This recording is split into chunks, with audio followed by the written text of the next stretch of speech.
Hello everyone, welcome back to my channel Stree dream.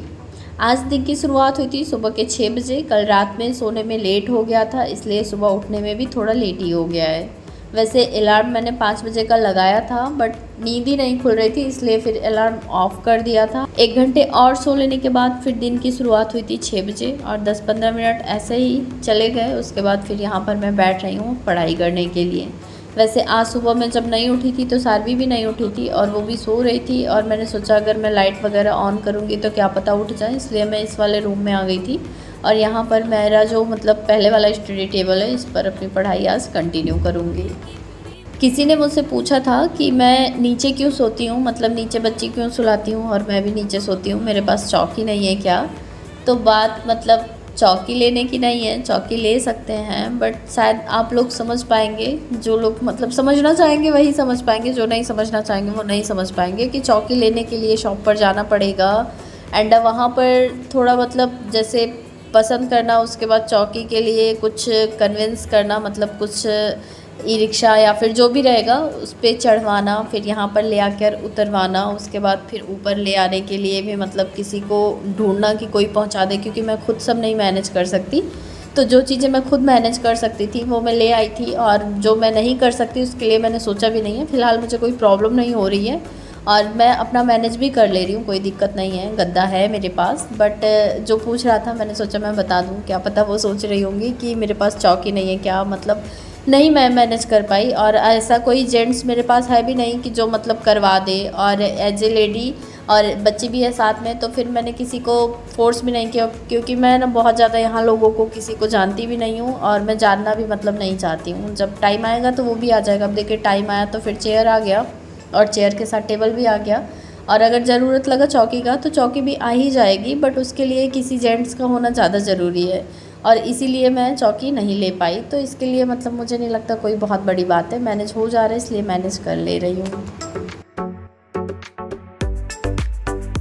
आज सुबह मैं लेट उठी थी तो बहुत ज़्यादा पढ़ाई नहीं हो पाई थी, लगभग 45 मिनट के आसपास ही पढ़ाई हुई थी। उसके बाद सारवी उठ गई थी और मैं सारवी के पास गई और मच्छरदानी वगैरह हटाया। हाँ, किसी ने मुझसे ये भी पूछा था कि मच्छरदानी मैं कैसे फ़ोल्ड करती हूँ, तो वो मैं बता दूँ तो अभी मैंने वीडियो में करके दिखा दिया कि मैं कैसे फ़ोल्ड करती हूँ। और आप अगर यूट्यूब पर सर्च करेंगी कि ये जो फोल्डेबल मच्छरदानी है इसको कैसे फ़ोल्ड करते हैं, तो वहाँ पर आपको वीडियो मिल जाएगा। मैंने भी वहीं से सीखा था सर्च करके कि कैसे फ़ोल्ड करते हैं इस मच्छरदानी को, और वहाँ पर कोई शॉर्ट वीडियो मुझे मिला था तो वहीं से मैंने सीखा था, और बहुत ही ईजिली हो जाता है। एक्चुअली सॉरी कि आपने 2-3 दिन पहले पूछा था और मैं रिप्लाई आजकल नहीं कर पा रही हूँ, क्योंकि मेरा बहुत ज़्यादा बिजी शेड्यूल हो गया है। और मैं रिप्लाई करती तब तक आपने कल फिर से कमेंट कर दिया था कि आपकी मच्छरदानी का वायर ही टूट गया, तो मुझे बहुत ख़राब लगा कि शायद मैं रिप्लाई कर देती तो आपको बच जाता। बट आप देखिए अपने हिसाब से मैनेज कर लीजिए, क्या पता बन जाए, आप अभी यूज कर लें। और आप यूट्यूब पर सर्च करिए, आपको अच्छे से पता चल जाएगा कि कैसे फ़ोल्ड करना है। वैसे मैंने मच्छरदानी जब हटा दिया था तो सारवी को भी मैंने जल्दी में ही एक ये मैट वाला खिलौना मंगाया है जो ABCD जॉइन करते हैं, तो उसी में बिज़ी थी, तो मैंने सोचा थोड़ी देर और पढ़ लेती हूँ।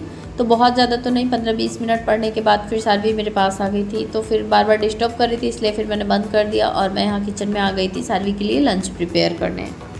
और सारवी जैसे जा रही हैं आप सभी को पता है, तो फ़िलहाल तो मैं बहुत ज़्यादा अपने आप को स्ट्रॉन्ग बना ली हूँ। कोई बात नहीं है, ठीक है, जाना होगा, आज नहीं तो कल जाना ही पड़ेगा। तो अभी फ़िलहाल क्या है कि सारवी जैसे अभी तो जा रही हैं खुशी खुशी, बट 1 घंटे कभी रहती हैं, कभी आधे घंटे रहती हैं, और आज तो बहुत ज़्यादा रोने लगी थी, तो मैं बहुत परेशान हो गई थी। तो मैं कोशिश ज़रूर करूँगी, बट मैं ज़बरदस्ती नहीं करूँगी, क्योंकि अभी कोई एज नहीं है। मुझे भी पता है अगर जैसे फैमिली बड़ी होती या फिर सब लोग साथ में रह रहे होते तो सारवी का टाइम अच्छे से पास हो जाता, कोई बहुत ज़्यादा बर्डन नहीं था स्कूल जाने का। बट मैं अकेले पढ़ जा रही हूँ एंड मैं खुद स्टडी रूटीन में हूँ, तो इसलिए मैं चाहती हूँ चलिए 2-3 घंटे के लिए चली भी जाएगी तो कोई प्रॉब्लम वाली बात नहीं है। बट मेन बात यह है ना कि मैं परेशान नहीं कर सकती अपने बच्चे को। मैं कोशिश करूँगी बट मैं ज़बरदस्ती नहीं कर पाऊँगी, चाह कर भी नहीं कर पाऊँगी।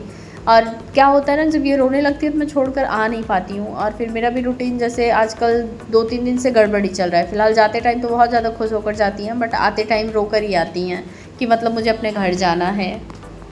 और भेजने के पहले भी कम से कम 1 से 1.5 घंटे का टाइम लग जाता है लंच प्रिपेयर करना एंड खुद इनको रेडी करना, जैसे ब्रश कराना और फ्रेश करवाना, उसके बाद खिलाना, तो इन सब में भी टाइम चला जाता है। उसके बाद लेकर स्कूल जाना और स्कूल से फिर लौट कर आओ 1 घंटे बाद फिर जाना, और बीच का भी टाइम जैसे जो रहता है ना, वो भी दिमाग फ़ोन पर ही लगा रहता है, कहीं फ़ोन ना आ जाए, कहीं रो ना रही हो। तो अभी ये चीज़ें हो रही हैं, थोड़ा सा देखते हैं, अगर मैनेज हो जाएगा तो अच्छी बात है, अदरवाइज़ फिर कोई ज़ोर ज़बरदस्ती नहीं है। वैसे आदत डलवानी पड़ती है बच्चों को, कोई बच्चा जाना नहीं चाहता है। कुछ बच्चे ही होंगे जिनको गॉड गिफ्टेड होगा कि मतलब उनका अपना मन होता होगा कि चलो ठीक है 2 घंटे 4 घंटे रुक लें, बट स्टार्टिंग में मुझे लगता है हर बच्चे का यही रूटीन रहता होगा। तो अभी ट्राई कर रही हूँ मैं, अगर मैनेज हो जाएगा, और मैं ज़्यादा दिन के लिए नहीं, बस 1 हफ़्ते का ही ट्राई करूँगी। अभी सैटरडे संडे तो छुट्टी हो जाएगा, 1 दिन और बचा है, उसमें ले जाऊँगी। और अगर सैटरडे संडे छुट्टी हो जाता है तो मंडे ट्यूसडे जाएँगी, उसके बाद फिर दिवाली की भी छुट्टी होने वाली है। अगर जाएँगी तो फिर कंटिन्यू किया जाएगा, अदरवाइज़ फिर यहीं पर मैं स्किप कर दूँगी। फ़िलहाल आज मैं जब लेने गई थी तो घर से मम्मी ने मतलब ठंडी के कपड़े वगैरह भी भेजे थे, नम्रता आ रही थी तो वो सब मैं रिसीव करने चली गई थी। उसमें लगभग 1 डेढ़ घंटे का टाइम चला गया था, क्योंकि थोड़ा सा मैं आगे चली गई थी और नम्रता आई नहीं थी। मुझे लगा बस आ गई है और बस आई नहीं थी, तो फिर मुझे वापस लौट के आना पड़ा। फिर मैंने सोचा वेट कर लेते हैं, और फिर आने के बाद मैंने खाना भी नहीं बनाया था, बस वही अप्पे बनाए थे, और मैं तो खुद नहीं खाई थी, साध्वी को ही खिलाया था जो खाई थी। और मुझे बहुत तेज़ से भूख लग रही थी, तो आने के बाद मैंने फिर वीडियो नहीं बनाया, मैंने फटाफट से तहरी बनाई। मैं और नम्रता लंच किए, और लंच करने के बाद फिर साध्वी को भी खिलाया पिलाया, मतलब सुलाया, और नम्रता फिर चली गई थी और मैं बैठ गई थी पढ़ने के लिए। और लगभग 1 घंटे की पढ़ाई करने के बाद फिर साध्वी उठ गई थी, तो साध्वी भी मेरे साथ बिजी थी, और यहाँ पर लाइट चली गई थी। बट देखिए फिर भी हम दोनों का डेडिकेशन कितना हाई लेवल है कि हम दोनों को ही फ़र्क नहीं पड़ा। और मुझे तो थोड़ा पड़ा भी कि मतलब लाइट कट गई है, मैंने देखा भी, बट साध्वी जो कर रही है ना उसी में ही बजी है, एक बार भी नहीं देखी कि मतलब लाइट चली गई है। उसके बाद फिर मैं साध्वी को दवा दिलाने ले गई थी, क्योंकि मैंने आप लोगों को बताया था कि कोल्ड हो गया है। और दवा दिलाकर आने के बाद फिर साध्वी को खिलाया पिलाया, और यहाँ पर फिर मैं डिनर बना रही थी। मुझे पहले लगता था जब साध्वी छोटी थी कि जब साध्वी बड़ी हो जाएंगी तब बहुत सारा टाइम मिलेगा, बट मैं अपना पर्सनल एक्सपीरियंस आप लोगों को बताऊं, और मुझे लगता है बहुत सारे लोगों को ये एक्सपीरियंस फील हुआ होगा कि बच्चे जैसे जैसे बड़े होते हैं ना, उनको ज़्यादा टाइम चाहिए होता है, उनके साथ खेलना होता है, उनको नई नई चीज़ें जाननी होती हैं, उनको बहुत सारी चीज़ें बतानी होती हैं कि ये क्या है, ये कैसे होता है, वो कैसे होता है। तो फिर बहुत ज़्यादा मतलब टाइम देना पड़ता है बच्चों को, और अगर बच्चों को टाइम नहीं देंगे तो बच्चों को सारी चीज़ों के बारे में गलत नॉलेज होगी, या फिर छोटी छोटी चीज़ों के बेसिक चीज़ों के बारे में नहीं पता होगा, तो आपको खुद ही मतलब अच्छा नहीं लगेगा। तो मैं शायद ये चीज़ से अभी सफ़र कर रही हूँ, मतलब गुजर रही हूँ, कि मुझे ऐसा लगता है ना कि मैं साध्वी को नहीं सिखा पा रही हूँ चीज़ें उनके अकॉर्डिंग। बट मैं चाहती हूँ ना कि मुझे लगता है कि जितना मैं पढ़ रही हूँ इतना पढ़कर सिलेक्शन नहीं होगा। अगर मैं पढ़ रही हूँ तो मैं एक बार अच्छे से पढ़ लूँ, सारा सिलेबस अपना कंप्लीट कर लूँ, उसके बाद फिर मैं डिसाइड करूँ कि मुझे पढ़ना चाहिए या फिर नहीं पढ़ना चाहिए। वैसे मैं आप लोगों को बताऊँ कि जितना हम लोग पढ़ रहे हैं और इतना पढ़ने के बाद हम लोग गवर्नमेंट जॉब का अगर सपना देख रहे हैं ना, तो सच में ये बहुत कम है, और कंपटीशन बहुत ज़्यादा है। तो पढ़ना तो बहुत ज़्यादा है, और मेहनत भी बहुत ज़्यादा करनी है। सब लोग लगे रहिए, धीरे धीरे अपने टाइम को इंक्रीज़ करते रहिए, और मेरे साथ भी ऐसे ही बने रहिए। Bye bye.